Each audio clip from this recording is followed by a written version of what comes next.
This episode of Super Pulp Science is brought to you by DC's Satanic Panic. Come join me at the official book launch hosted by Prairie Comics Fest and 204 Comics on October 1st, 2025 here in Winnipeg at the 204 Comics comic book shop. The event goes from 5 to 7 p.m. at number 5, 1549 St. Mary's Road. Once again on October 1st, 2025.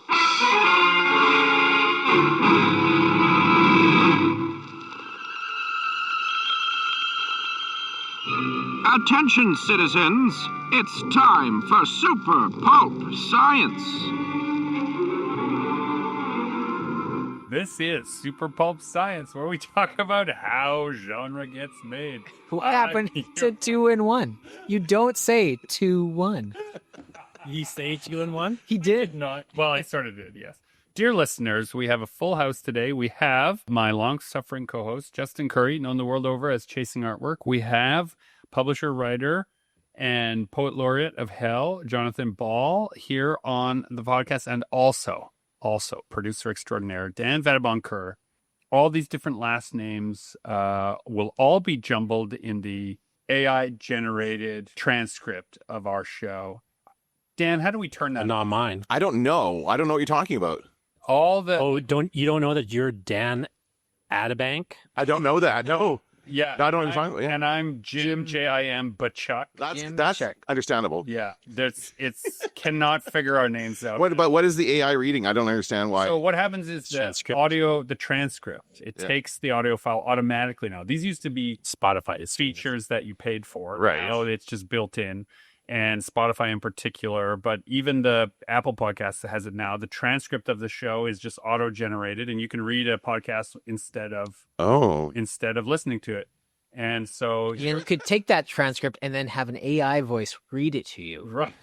That's just a podcast. It's the same thing. It's so gross and weird. I don't know what's going on. Okay. Well, I don't know. I'll look into it. Now that I know it's a thing, I'll look into it and figure out how to turn it off. Yeah, and I don't mind that transcript exists. What I'm just curious is there a way to train it somehow so that it gets our names freaking right, at least? Because all that data of our incorrect names is now connected to the data of the content we're talking about, which then changes anyone searching for us at all. Yeah, I like that it does the transcript because I've had people email me, particularly deaf fans, asking me for if I could put up transcripts. Right.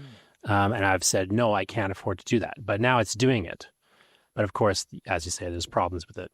It usually has a problem with proper names. Yeah. That's usually what And it I'm is. like, I think it's cool. I think it's a cool leap in the technology. I'm not, everyone blames AI for everything. This is one of those things where when I was teaching, we used to have a transcriber in the classroom because our school at that time had the highest percentage of students who were deaf or hard of hearing in the school system were all concentrated in our one school. And the program supports related to it meant that we had someone who would transcribe everything I said, would then be put on a screen while they typed it in real time. And hats off to people who do that as a job. Yeah. Absolutely incredible and crazy. But if a human person can do it really well, something in the robot can't, right? It's I thought they're supposed to be better at it. Right. So They're faster.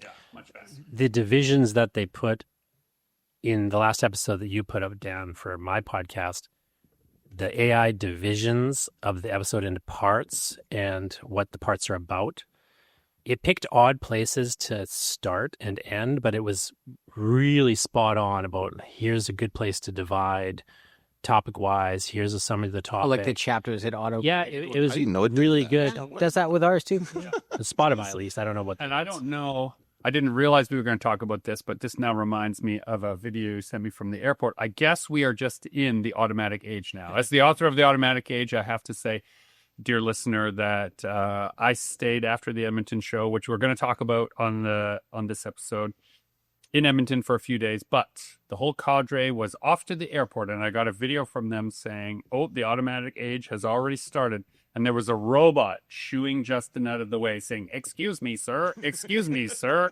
while it tried to clean the floors of the airport. And then he kicked it and started the uprising. Take that, Roomba. Yeah. But I saw that robot when I was then in the airport, and it is aggressive. Yeah, it's got a mission. It was during the onboarding of the aircraft, so the aisle is full of humans, and it's just going from person to person, rushing at them and then stopping suddenly and then saying, excuse me, and then it's stuck in the crowd and has nowhere to go. Oh, no. Right? And it just keeps turning around and getting more and more. Now, I know its pitch was level. It did not raise its voice beyond the initial, but it seemed more and more frantic. Like I felt like some empathy for that poor robot that was now stuck in a human crowd that could... The unfeeling humans actually is what was the problem. They didn't care that robot was suffering. So I think that's going to be underlying the real problems. Unit 3021 is warming, makes a human sound. That's right. Humans. It's a humming sound, but they say it as human. You know that song I'm talking about? Yoshimi versus the Pink Robots by Flaming Lips. This is a great album. And it has a song about this robot. And one of the robots, who of course is an evil invading force member. But the question in the song is, if its circuits replicate emotion accurately and properly, is it feeling the emotion? Is it right to call it love when it tries the way it does? Perhaps better than or more fully than a human tries. And so it's an interesting, it's a great album, but it's an interesting, set of things that are precursor to your book and this maybe strange age. It is a strange age we live in. And in this strange age, where time and space seem mutable, we went to the Edmonton Expo, where the biggest featured guest was from a film many, many years ago. 25 years ago? Right? Wow. We call it in Showland The Hobbit effect. all four Hobbits, Elijah Wood and company. Sorry, Ann. Let's name them all. Come on, Sean Astin. Keep going. I don't know the other. Dominic. Why'd you start? I don't know. You And now Dominic Monaghan is going to be listening to Yeah. Yeah. Two of them do a podcast together, I think. Yeah. They're all still busy. Yeah. Yeah. Anyway. so busy. Yeah, Yeah. What's the Elijah fourth Wood has guy? Dominic Monaghan and what's the fourth guy? Billy Boyd. Billy Boyd. Thank you. yeah, they're not actors who are put out to pasture, just coming back to the cons, right? Like they're real, working actors who really do a lot of things. And Mr. Woods also runs a production company, Spectravision, and has a very interesting show of his own, podcast, where he interviews all kinds of creative people, but directors about their creative process. Is quite good. So, Yeah. And at this show, I've been there since the beginning. Gregory, you took a break. It's been a while since you've been there. yeah, And it's been a while. Like last time I was there, I want to say it's 2019. Somebody brought a book I had signed to have me sign it again, and it said 2019. 6 years ago. Yeah. And then, Jonathan, this was your very first time there. Yeah, first time at the Edmonton show. Bum, bum, bum. So maybe we should start with you. What did you think about the Edmonton show? Yeah, we have all these preconceptions. Well, You've never been there. And I'm not sure what to think about it, because I don't have a comparison point. A lot of people I talk to, whether they're accurately or describing it or not, were saying it was a slower show than they're used to, which I was surprised to hear, given that I would have expected it to be a busier show. I don't know, again, if that's true. The aisle That's just seemed what a lot of people quite were crowded saying. most of the time. Okay. And again, I don't know if there's an accuracy to that, but that's the thing that people kept reporting to me. So it was interesting. It was an interesting show for me because I was kind of comparing it to Winnipeg in my head, comparing it to Calgary, which is, of course, close to Edmonton in my head. And also there's a level where I was sort of just, trying to think through, like, well, is this a typical, like everyone's telling me this isn't a typical Edmonton show. So I don't know to what degree I should be basing conclusions on it. I guess my question back to you is sort of, did you guys find this to be a typical Edmonton show? In questions tennis, I have a question to return to you before I return to your original question, which is, did you go there as a writer? Did you go there as a publisher? What did you expect? What would you have considered indicators of your success?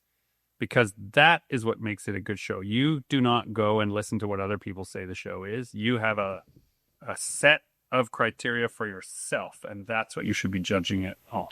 It certainly is a lot different from Relonia. I'll say, Teddy. And now that we've seen it, Maybe we ought to go back to where we came from. But Grubby, we can't go back now. We've waited years to look for the treasure of Grundo. Gee, I guess that does sound like fun, if you like that sort of thing, which I don't.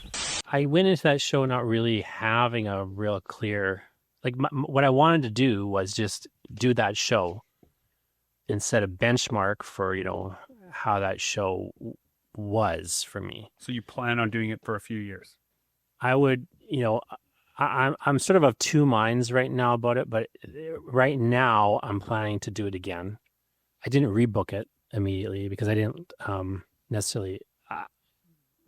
I want, if I do it again, I want another table. I want 2 tables. And if I do it again, I don't necessarily want to be in that same location. And rebooking kind of locks you into that exact same spot with that exact same table configuration. Plus, to me, I was saying to Justin before, like, I wish I had done better or worse.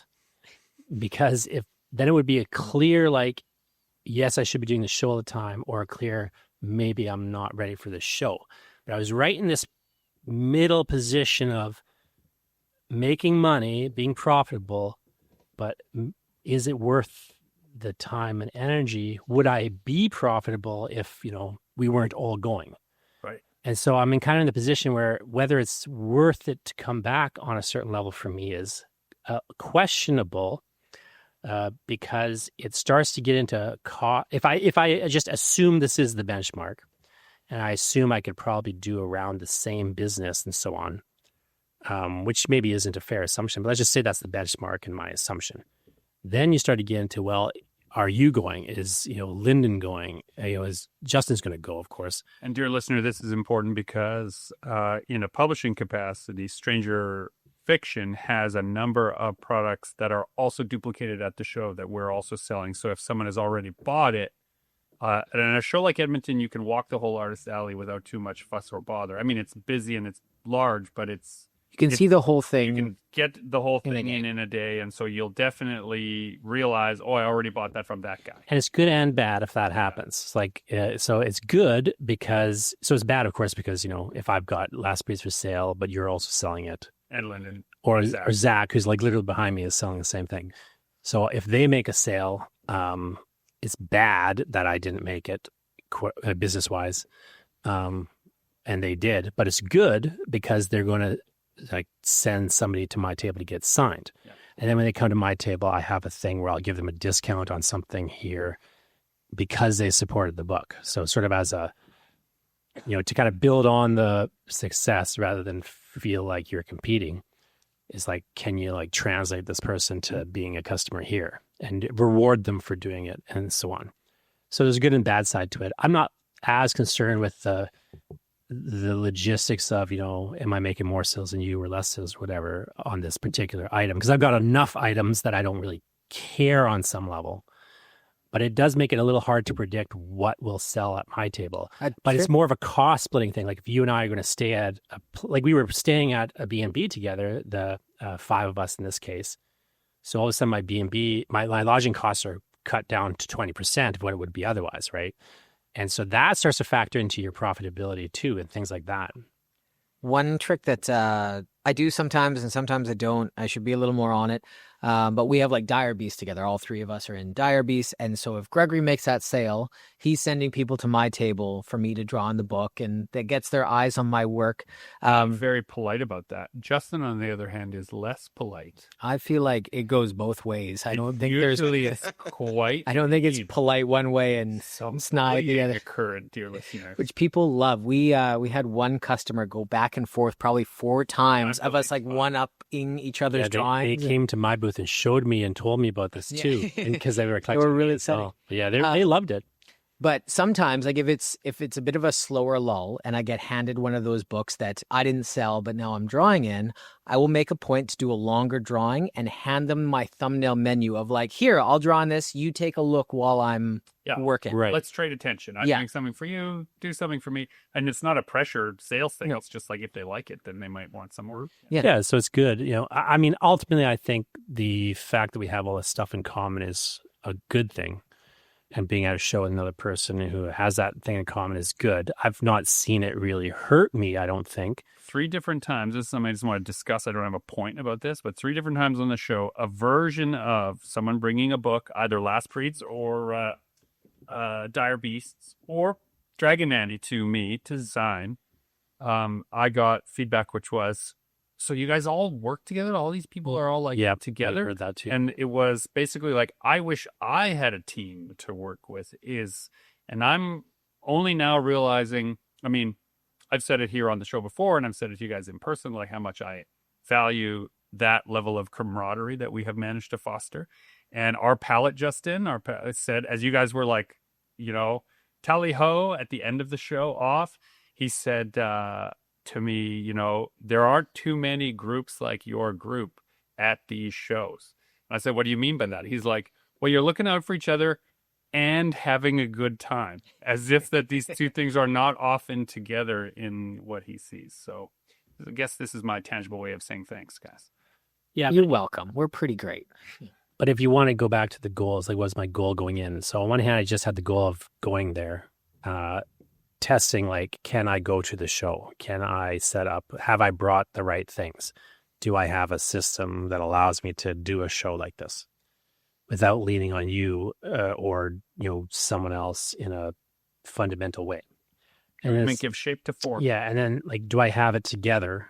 It's a test of like, do you have it together to travel to a show, as opposed to just doing a local one? So that was just one benchmark. Was just like, I want to just do it to have that, to test, like, I've got all my stuff in a pile sort of thing, And when you get there and unpack it, you don't go, and you realize, what I do at a show all the time is I'll unpack, I'll set up, and then I'll make a list of what I wish I had with me. And then I'll try to make that stuff or get it ready for the next show. There's like, a lot of artists start on their own, completely solo, and they figure this out as they go along. But there's other people who kind of get brought along by more experienced Comic-Con vendors and artists, and so a lot of that figuring out they didn't have to do on their own. Yeah, and then incubated. and then when they find themselves on their own, that's kind of a bit of a make or break. I know a couple people who used to like travel. Usually it was because they were dating somebody, they were traveling together. Now they're not dating anymore and they're still doing it. And there's definitely some things to learn that when you have to go it alone. Yeah. One thing also on that note is there's so much I don't know if we've ever had a show about it. We should. There's a lot of, even when you're traveling with a group, there's a lot of the process of getting from one city to another that involves being alone with your own thoughts. You're in lines, you're on planes, you're in, seats, you're in places where like it's just up to you and you just have to be able to like be okay with it, and you can't just tune out the way you might if you were traveling in a big group or you're traveling with your family, because the decisions are up to you. Your flight times, your, the gate times, and all of did I have all my stuff? Like when I loaded my stuff after you guys had gone and I was traveling, and the guy says, we're in Alberta, those of you who are in America, it's as close to America as Canada gets is Alberta.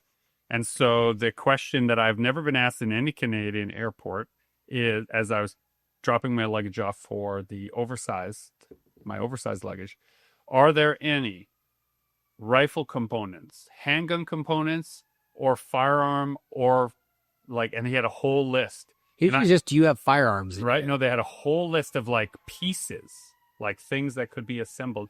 And I realized suddenly that I did. Because I had been out shooting with a buddy and I had some of the shell casings in the bag, and which I hadn't thought I kept them as a memento of the fun adventure. But it was very specific, like ammunition including, and then had all the pieces. And then so I had to look at the guy and say, yeah, I have some of that. And the like vibe just instantly changes, right? He went from just like monotoning his list to suddenly, I'm on now. Yeah, and he just lasers in on me and he's like, which one? And I'm like, and I just explained, like, I went shooting with a buddy and I have a few cases because I thought it was cool and I wanted to keep it. And he's like, let me see them. And he's in, so I'm like, they're right here. And I zipped it. I had it in a little pouch on the inside, where we keep all our stuff in those bags. And then he's like, oh, okay, well, you'll stand here for a little while we check the rest of the bag. And they were really careful and then they swabbed me for like residue. Mhm. Like there was like a whole thing where at first he's like, oh, this guy's just like clearly has no experience. Yeah. And then I felt a switch of like, unless that's his story, right? Like, oh, I'll pretend that I don't know anything about guns, and that'll be why I have it. Gimmick's got a couple of visitors, and one of them's an Iliop. Visitors, an Iliop. That can only mean one thing. They're after my secret formula for making gold out of buttermilk. So if you're not ready for that kind of nonsense, right, and you're traveling by yourself, that could really throw you off. We had friends who we were at a... Yeah, Fabled Yeah. Creative. I don't think they'd mind us telling this story. We went to a convention in Regina where the convention center was also used for like agriculture. cattle. There was like cattle and horses in the same convention center at some point or another. And so they clean it, but there's still like dust and like traces of manure like outside the convention center stuff. Like it's a pretty as rural of a city you can get. And anyways, it went back to the airport and they just got picked to be swabbed and tested positive for fertilizer explosives. Yeah. Well, just Right? fertilizer. Yeah. Which you make bombs. Yeah. Oh, wow. So then they had the whole and they just opened all their bags and they were like, yeah, we're just artists. Yeah. Drawing. Trying to go home. Just trying to go home. So if I bring that up to say, if you're planning to go to a show, this is what Jonathan is talking about. There's a thing that you don't know if you're ready for. And you got to go try a bunch of that nonsense to see if, yeah, I could do this every couple of weekends. Or That's why we always say it's nice to start locally and then somewhere you can drive. Like a driving show is a great place to start. And then the flying show is kind of like the level up. You're really getting into things at the drive or the flying shows. And then in terms of like broader goals for me, I wanted, the last few times I'm doing shows, I've been trying to really pay attention to who is coming and buying things. Like just Like what's your the demo? demographics for, what I'm doing or for some project or other. And so I feel like it was another show where I started to see some consistency on a certain level there. But then also I started to feel, based on that, I started to feel like I think my booth is a bit incoherent. And so just one, kind of testing the demographics a bit and then just thinking it through, like, what do I think this booth presents as versus what maybe is it presenting as? Like, who's it pulling? What's it look like if you just turned the corner and didn't know anything about it? What's missing? What should be here? What maybe shouldn't be here? What maybe needs to be organized differently? I just wanted to get more of a sense of those things. I have a constructive comment for the dear listener to frame what Jonathan is saying there. Like we say all the time on the show, just make whatever you want to make, right? And I stand by that. But the crowd chooses what it likes. Mm-hmm. Like we found when we were making Cassie and Tom, like our first kids books, we didn't really know were kids books. We thought they were just all ages graphic novels, including us. Like we like these and we would buy these. So maybe guys like us are the kind of people who would buy this book. But it turned out parents were the ones that most showed up the most often, really identified it as a book for very young readers. And so then we just said, yes, that's what it is, right? We didn't argue. When their crowd shows up, you don't argue with them. Mm-hmm. You say, I'm glad you like it. Thank you. And I think at a booth, like at a con or something versus say online, you get, I think, a clearer sense of maybe sort of who is the work is for that you didn't anticipate. Because you not just see who's buying stuff and who's coming back to get more stuff or who's coming, like, reporting to you they liked it or whatever, or didn't like it. But you also get, I find like if you have the attitude that you're talking about, where you're making things for yourself, first of all, making like the work you think you want to do and is important, I think that's a good approach. But I also think it leads you down the wrong path on a certain level in terms of you often will naturally assume that the audience is other people like you. Right. And it's, I find it's very rarely the case, strangely. Like I find, the audience is often, there are so few people who come up to this booth who are like me, demographically, age-wise, gender-wise. Could you get along you with know? yourself, or would you be your own enemy? Though this is one of those. Well, philosophical it is sort of a weird thing to think about, though, right? Because when I'm just saying it, because before, like I also come to the booth, I also come to cons having been a writer for 25 years, right, and having put out books for over a decade. So when I started going to cons, like I had a bunch of stuff to put on the table. It's not like I was starting from scratch, right? So up till that point, I had made the assumption that, of course, if you're writing a book and publishing it with another publisher, like a lot of my publishers in Toronto, most of my books are sold in bookstores. Many of them are sold online by retailers. I hadn't really had a lot of experience directly selling things myself. And so what I would get in terms of audience exposure before I started doing cons is people sending me fan mail. I had a mailing address you could send physical mail to. And I had an email address you could get very easily because I was one of the earlier Canadian writers with a substantial website. And so True. I've had, over the years, I've gotten a lot of like fan mail, for lack of a better way to put it. But the problem with the fan mail like that is you don't really know who's sending it. You know what I mean? Like there's a name. You can maybe guess a gender out of the name. I tell you that all the fan mail you've ever received was me from different AOL addresses.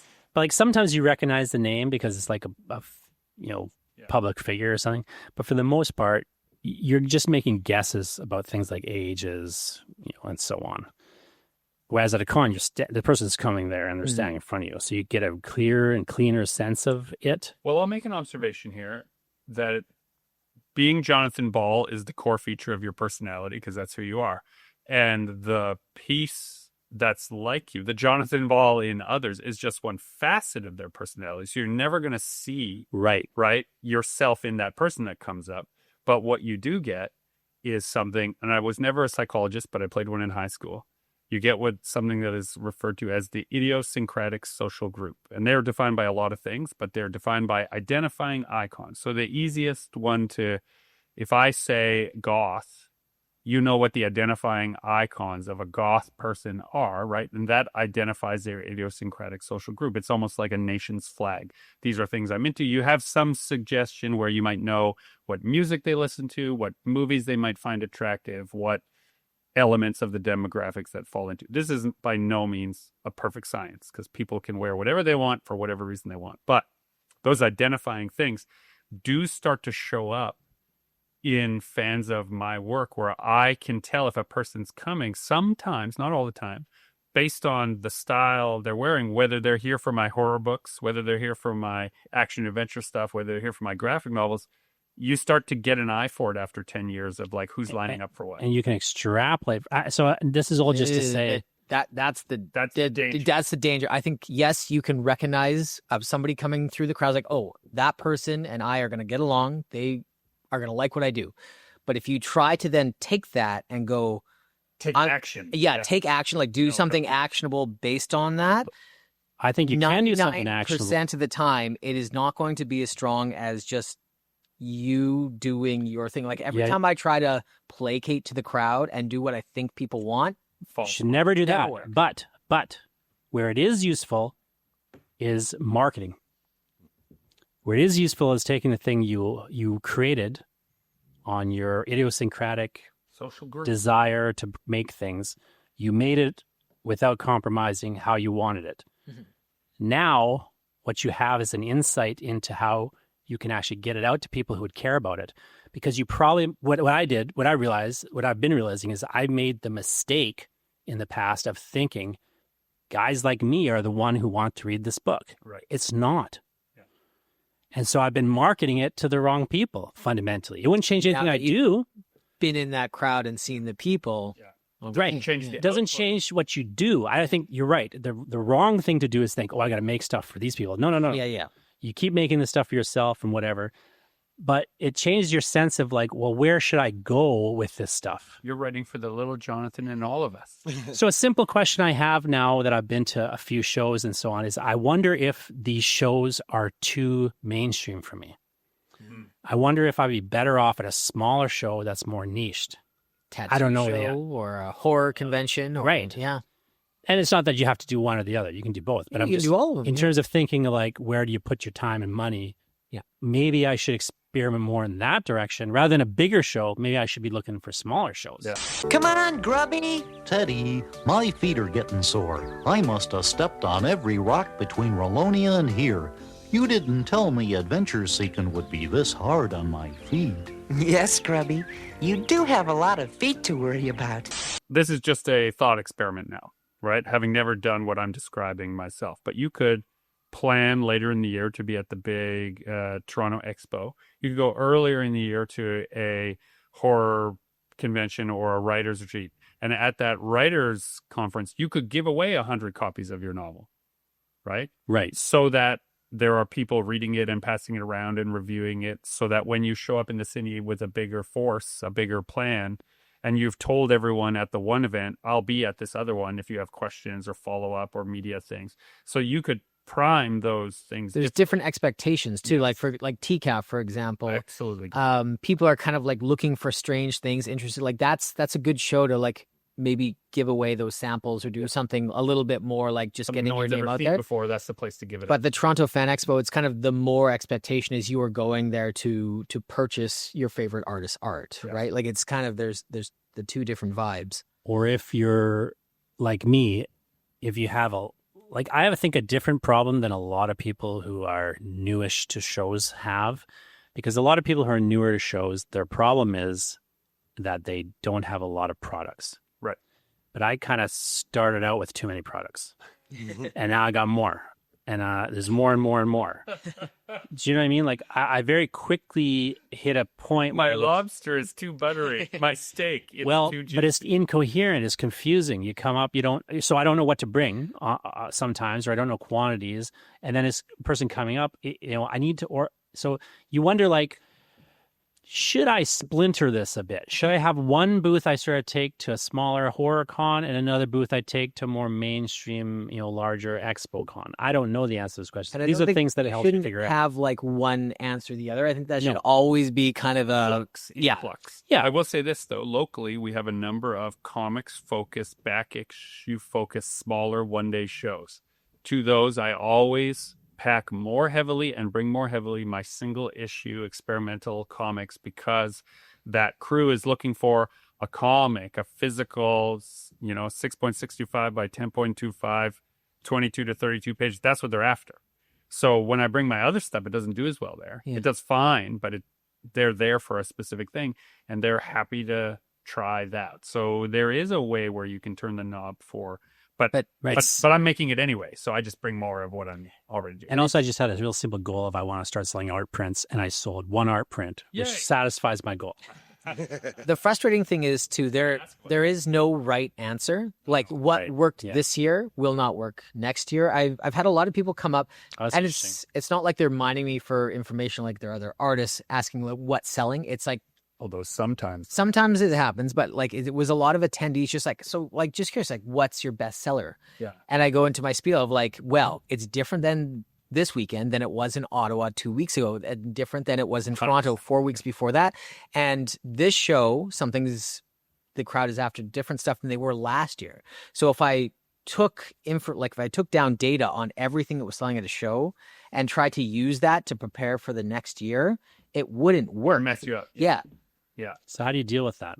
You don't. You get You just frustrated. get a bigger and bigger booth and put more things there. Like what's your actual thing you've been doing though? To Is solve you that? kind of have to just trust yourself and just think just do what you feel is going to work, because if you try to crunch the numbers, I think you'd go insane. And when he means crunch the numbers of like, if you have so now let's just give a little context here.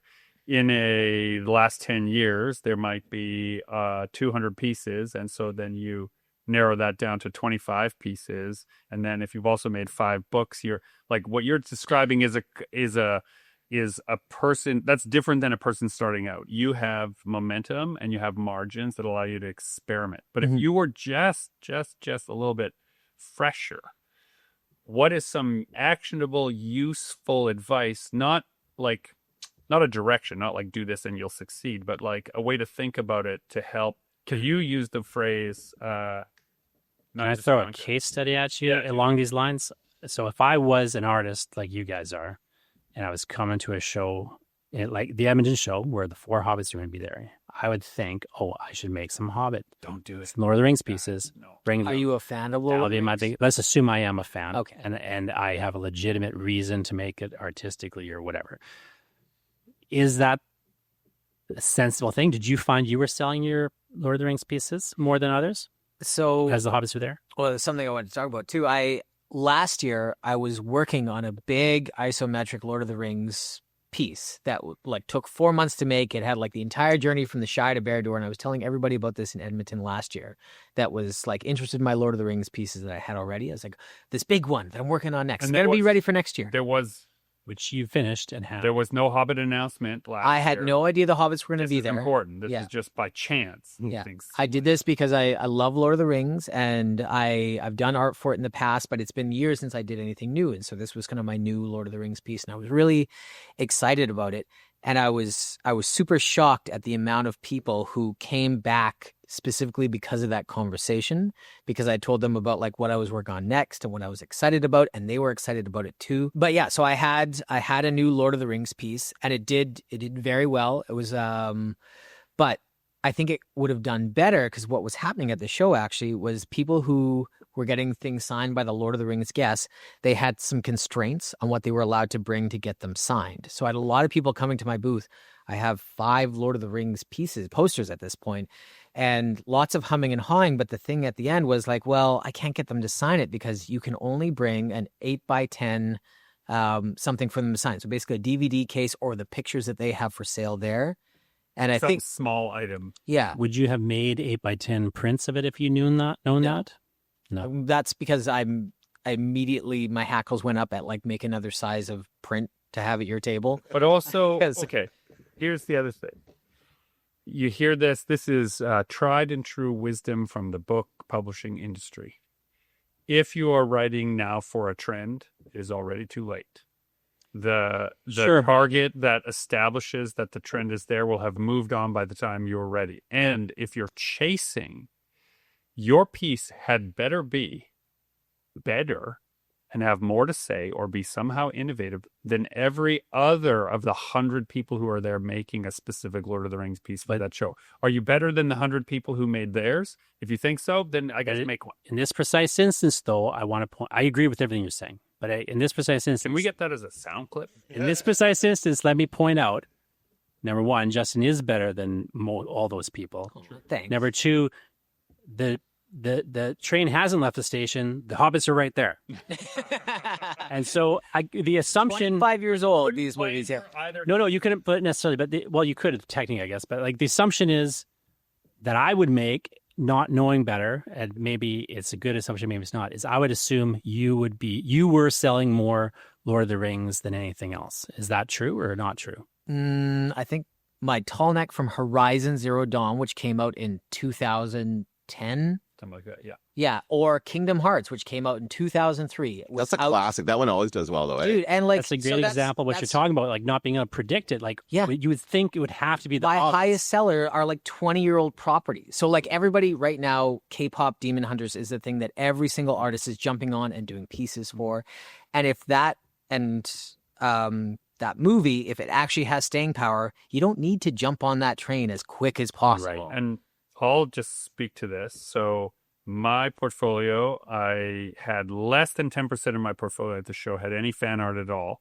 And that fan art was mostly public domain vampires, right? So like Dracula, Carmilla. You had some aliens, Lily. did you? I And saw an aliens walk by. I've got 1986. Yeah, 1986, right? And these are just things I'm a fan of. And then the other stuff is ones that we did for Printed in Blood, which are technically licensed. We're allowed to sell them. We have a certain number we're allowed to sell. So my Thing piece, my there's a couple that were from Printed in Blood. Stranger Things, and all the. Yeah. So like that's technically not fan art because we're licensed. That like the distinction being like the property holder knows you made it, right? Mhm. But the bulk of my sales were just stuff I'd made up, my Minus Institute stuff, the strongest seller at the show, and then followed quickly by this ridiculous idea that I had that just came to me one day that I always wished Teddy Ruxpin had been more badass. And so I made this print that is for a toy called Teddy Already. And it's like already, like all hyphen ready, like he's ready for all action. And he has 2 .45 caliber guns, and he's a child's toy that protects your child while he's playing in the playground from stranger danger. Okay. And it has a lethal, there's a little label on it with a little pull string on the back that says lethal force authorized. So you can pull it, but just for a few minutes. And That's awesome. people loved, like, I brought like way more than I thought because we had the palette. So like it didn't do that great in Toronto. I thought, Right? if there was a place this is going to hit, Toronto, right? Nobody looked twice. Nobody looked twice in Toronto. And all the stock I had prepared for myself in Toronto sold like crazy. But then next year in Toronto, suddenly people might want it. What do you think accounts for that disparity? Insanity. No fucking clue. Excuse my French. Hmm. Yeah. But we've been doing this since like Long- 2008. And this is the question that I'm constantly asking myself. Every time I get an idea, it's like, is this going to land? Is this not? And I have no goddamn clue. Every And single why do all these different people think that's funny? We're as friendly as anything. That's us. Friendly. See, Grubby? There's nothing to be afraid of. Well, I can't help it if things make me nervous. But you said yourself, Alberta is like the closest thing to America that we get here, and it was a gun-themed piece. No, it's Never. No, you just ruined it for them. No, but that makes perfect sense.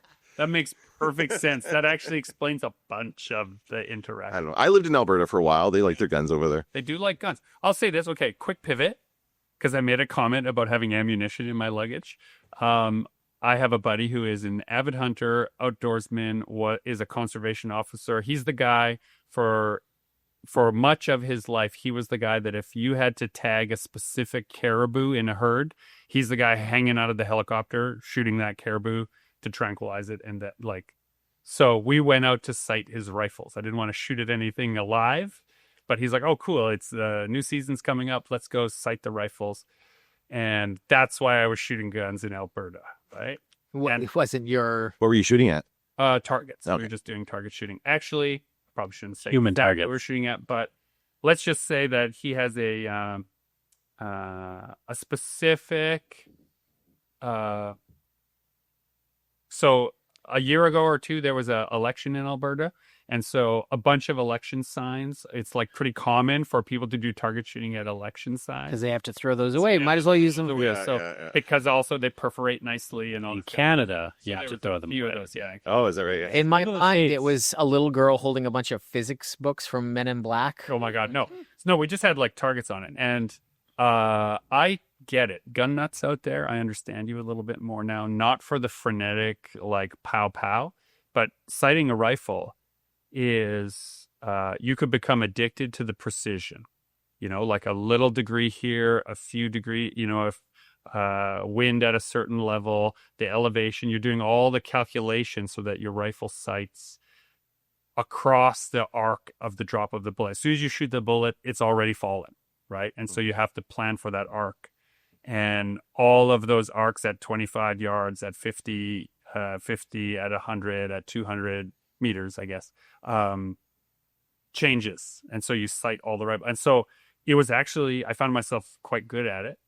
And I really enjoyed that it was predictable. Like, oh, I'll probably be out by an inch or two from the center mass. And I would be, predictably, because, of course, it's just a target. It's not. What is this episode of Super Pulp Science? Yeah. Strange. Well, we're trying to talk about But it is the target. Hitting the target, yeah. It's related to hitting And the trying to target. figure out, like, where do you shoot your shot, in a sense. Like, you got this thing, you're trying to get it out into the world, and, like, where is it going to land, you know, effectively? Like, I kind of love that, though. Like how, like, every year we have this kind of gap between like November and February where we don't really do any shows and we make new stuff. And so that in February, March, April, when we're starting to go to shows, we have all this new stuff. And it's kind of exciting of like, which one will work? And you're excited about them all, right? You want them all to do well, but like inevitably one or two is going to like really catch on with customers. One or two is going to get completely overlooked. Yeah. And like, I'm not a gun nut. So the idea that it was funny to me that Teddy, like an armed version of Teddy Ruxpin, is kind of funny. but not clearly for the reasons I thought it was funny. Yep. People who are like me, basically pacifists, right, who think war is the insanity of nations, not a good thing. But maybe in Alberta, the idea of a gun-toting teddy bear. Yeah, that toy should have come with guns. How do you deal with the situation? So, like, when you're at the show, so like I had a situation I wasn't really sure how to deal with, where I had brought a bunch, like half my booth was basically focused on Shared World series, because everywhere I've gone, the top is the Shared World series. Usually Kyber, number one. And for the dear seller listener, at my your first episode, it's Sinister Tales of Sword and Sorcery by a number of different authors. So it's a very clear and defined like thing it is. There's a big banner for it. It's got this visual consistency because of the covers that you made for the different books. And again, the track record of it is, Kyber is the number one. Chadwick Ginther's book, Kyber, is the number one. And then lately it's been like Once Lands, your book is like number 2. Shared World maybe comes in as number 3. But those are like usually the top like 3 things that sell at my table. Overshadowed by Thistledrumore. Some shows, iCollector will jump above it or will end up in there, and some shows iCollector won't do well. But those things have been consistently doing well in a real clear way everywhere I go, except Edmonton. Right. But wait, I was sold those same books selling well at your table, Gregory? Yes. Only Once Lands. Well, you had Once Lands. And I had Once Lands. I was selling Once Lands. It was easily my top selling book. So if you're selling Once Lands, I get maybe why I'm not selling them. But I couldn't really understand why they weren't doing better. Oh, because now I'm at, but they aren't doing better. Whatever the reason is, they're not doing better. Adjusting your target sites now, we'll use the metaphor, right? It makes sense to bring all the stuff that usually hits. But what do you do in this scenario where you do you try to force that thing to sell? Do you just abandon it and just focus on what is selling? What do you try to do? First tip is if Friday, your thing that usually sells is not selling, on the Saturday, put it somewhere else. You change its location on your table. Just go with the flow. Rearrange, not even just rearrange your table. Put things in different places. For whatever reason, just the way the eye travels across your table and versus what's around it, certain dead spots, or I don't know. There's something to that. I think it's safe to translate what you're describing as change the one thing you're in charge of. It's the only thing you can control is where you put it on the table. So you might as well change that. Can't hurt, right? Right. It can't hurt. If it's already not working, then change where it is visually. Yeah. And I hesitated to do that at the show just because, maybe I should have done it, but I hesitated to do it because other things were selling.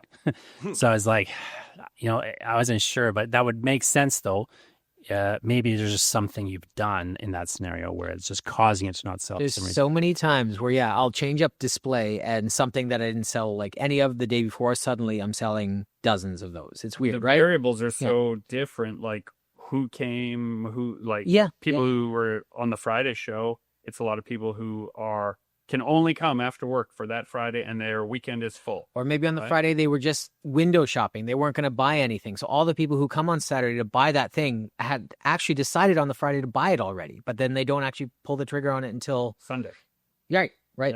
Yeah. The second piece of advice I usually give, especially print artists, so it doesn't work quite as well for you, but wherever your margins are, a book usually doesn't have that big of a margin compared to a print, right? So if you do bundles where if you're getting a couple prints, you're getting a book for free, it seems like an amazing deal for them. You're still covering all your costs because of the margins on prints, and you're getting that book out there because people aren't going after that more. They're going after the print. So that's the value to the customer is increased. The benefit to the customer is increased. You, as the person who made it, are so happy to make them happy with the thing they like. And then also, you've moved the big, heavy item off your table within the margin. You've flown it to that city. You kind of want to get rid of them all one way or another. Yeah, because there are costs associated with freight. If you're in the book business, you're in the shipping business. What was that? Oh, nothing. It's just Tweeg firing his cannon at us. At us? Oh, don't worry. Tweeg is without a doubt the world's worst shot. The other thing I was just doing was giving you books to sell because you seem for so whatever. Now that you say it, the way you've said it, I wonder if the simple fact that most of the people stopping at my booth were coming from one direction versus the other direction might have weirdly played into It it. does, though. It really makes a difference. Because the person on the left of me was very good at stopping traffic. And then they would pause there, and then they would float over to me. The other person on my right wasn't as good at stopping traffic. And so I had more people just flowing from the right, where they would have, the browsing seen they would have hit the eye clicker first. Where you could make yourself crazy, Trey. Yes. Yeah. And we know people who like completely they take apart their back stands and put them back together in a different way because they're not happy with exactly how things are going. I think Gregory and I both kind of like shuffle the table, like everything that's on the table, we shuffle that around almost on a daily basis. Yeah, totally. And every show things are set up a little bit differently. Like I've had so many different booth configurations over the years, and like it's part of the fun is like figuring it out every time. For me too, I liked being an ambassador to what they're looking at. And so I'll switch my configuration simply because I don't want to tell the same story 1,000 times. So if I move it around, then I'm having fun describing what they're looking at. Oh man, I've told the story about Teddy already like 1,000 times. So maybe I'll move it over here now. It's very catchy, Teddy already. Yeah. He's already. When's his book coming out? Oh, you got to make a book. Well, maybe I am going to make a book. I've been story break at Teddy already. A Teddy already novella. I think he's the perfect automatic age side story character. I thought he was in the automatic age. I've set him in the graphic design. Keeping in mind, dear listener. No, I thought isn't he in the second book? He exists solely as a poster. And what you're thinking of in the second book is Mega Mouse. Who is the animatronic robot at the amusement park that they insert a program into, and it takes on a defensive robot skill set. And so the toy... You're right. That's what I'm thinking of. I got it mixed up in my head because you had the poster. But it's 1,000% in that... Little teddy bear there. Yeah, there was... And one of the cultists has a teddy bear on his belt with a knife in his hand. And so the idea of animatronic, toys that kick ass, I think is hilarious. Yeah. Terrifying. Plus they fight animatronic toys at one point, right? Asterix, they do. They stomp. Yeah, so I'm getting all that jumbled up. Yeah. So it's in that, what I want to say, dear listener, is that he already came from a place of exploring ideas I like and find fun to explore. And so I just made this one single image. And as a result of people responding to that image, we're now talking about how would you give them more of what they want? But if that was all it was, I would say don't. But because I have 400 pages of automatic age to draw upon to build a story around, it would be kind of okay to do a Teddy already story because I already, as you say, have those similar elements already present in my work. So if I could find a reason to make it that mattered to me, it'd be fun. Because your point, both of you making this point that I think is important to just kind of come back to it for a second, because as our final point. It's the, if you are not authentic about the thing you're making, and you're making it because you think someone will like it in that sort of a manner, the irony of it is they can smell it. And there's the first story in my book, The Lighting of Possible Storms, is called National Bestseller. It's about this. The first line of the book is, it's about time he made some fucking money. That's what Jonathan was thinking when he decided to write a national bestseller. And the whole story is about this guy who's decided, a writer named Jonathan Ball, who's decided to write a national bestseller, but of course he can't, because you can't just do it. Every writer thinks that they could just do it. They think, I've got the skills, I could write better than this guy, but they can't because the audience can smell it.